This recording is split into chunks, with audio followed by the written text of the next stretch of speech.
one of the things that you've also gone into is the service accommodation, which Yeah. kind of joked about it just a moment ago that you might go into hotels. HMOs, you've got buy-to-lets, and you've got HMOs and service accommodation, and generally people think of it kind of in difficulty level. Yeah. It's along that line.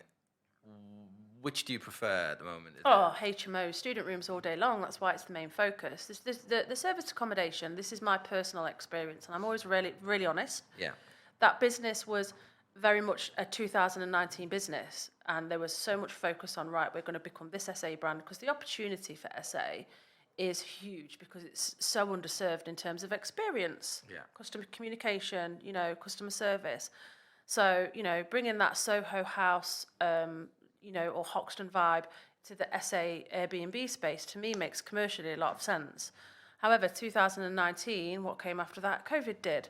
So then we had to shut the SA business down. And then obviously getting it back up again, it was very, very tough. And it was one of those things where it's like, this is a hard business. And SA is very much like, it's, you need more, for it to really work and for it to financially make sense to you if you own those assets, you need many of them.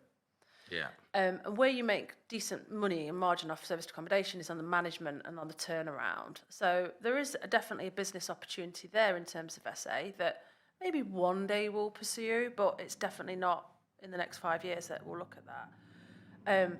But the SA stuff, it's like, that's a beating drum every day, business, right? And that's a marketing business. If you get one bad review, it knocks your algorithm. Yeah. All right, and then you get less people looking at you and less people booking and so on and so forth.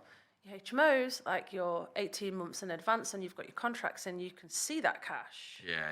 I like that model. So I think, and I'm not knocking the service accommodation, it's just that when I compare like for like, which one makes more sense than the HMO, the student stuff in particular, for me is where Beespace is at and more focus on. And the fact that you manage everything in-house, so whether it be correct me if I'm wrong, but I'm assuming that you're trying to control the entire consumer experience, the customer experience, and hence the reason why you want to make sure if you give it to some other agents rarely have the best reputation in general, and certainly they don't have that kind of vision that you do. And when you're doing HMOs or even single lets, it's kind of, as you say, it's 12 months. Yeah. You leave it to take over. Whereas on the service accommodation side, it could be literally. You don't know where your money's at from month to month, really. Because it's like where you can see your bookings, but that can also change.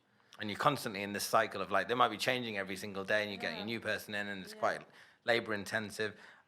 Did you find that? It was COVID that really kind of slowed you down. It killed it. Yeah. And so, what do you do with those units now? Are they still in the service accommodation sector, or do they single lets? Are they basically single lets? Single lets, yeah.